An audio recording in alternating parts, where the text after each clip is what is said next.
So first thing you got to do is to set yourself up for success.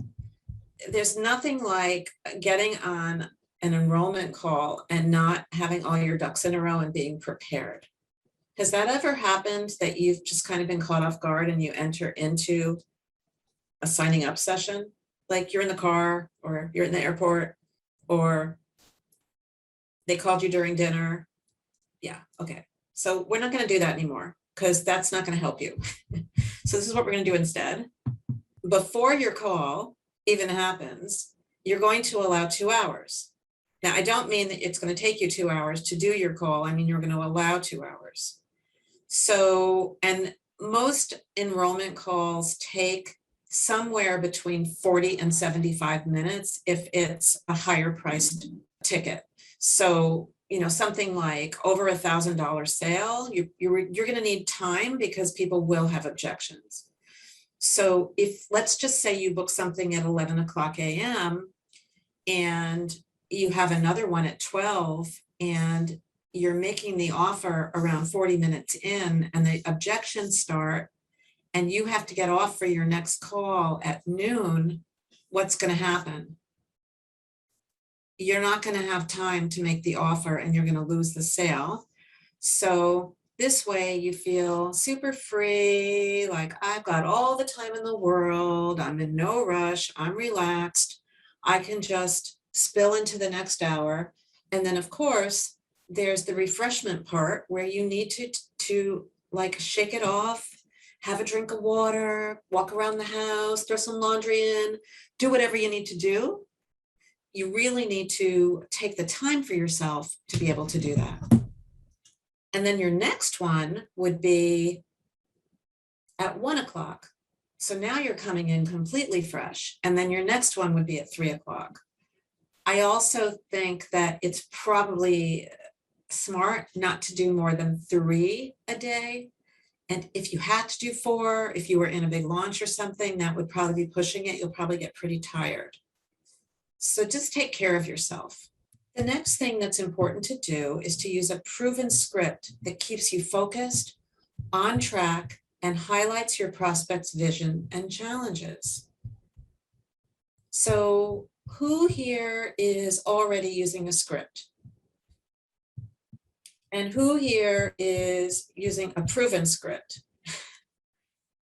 Proven, like it works over and over and over and over again. And who has a script that they've kind of written themselves and messed with a bit, and you're not really sure if it works? Yeah, that's a problem. So this is really, really important. Slow down and validate. Listen to your prospect and listen and listen and listen and validate what they're saying. People want to be validated. They want to be heard. If people feel like you're pushing through a sale and you're not listening to them, you're going to lose them right from the beginning. Keep a cheat sheet with your programs, prices, and structures on your desk. These are my programs. These are my prices. This is what I'm willing to sell this for. This is what I'm willing to sell this for. These are the descriptions that I could share if the client or the prospect had questions, just to keep yourself from going into their wallet. Do you know what I mean by going into their wallet? It means that we never know what somebody has access to around money. We don't know. So just because somebody tells you something about their financial situation doesn't mean that they don't have the funds to pay for coaching.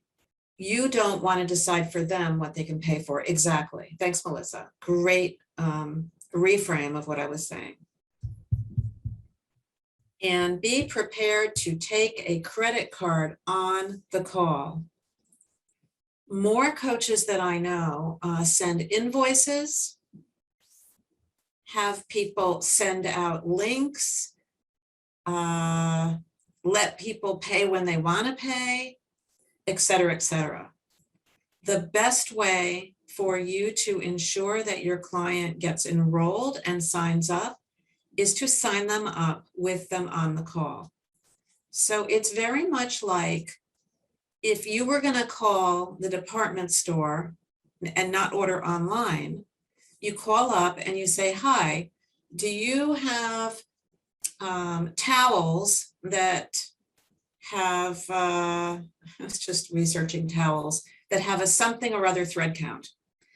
And they say yes. And you say, well, do you have them in black? And they say yes. And you say, well, how much are they? And then they tell you, and you're like, I'd like to order it. And they're going to say, what card would you like to put this on? And then you give them a credit card over the phone, and then they process it. So that's what you want to be able to do to ensure that this goes through. And if you're nervous about doing that with somebody, or somebody's nervous about doing it with you, you can open up a link in your computer and you can share your screen and you can have them watch you input the information so that it's done in a secure way.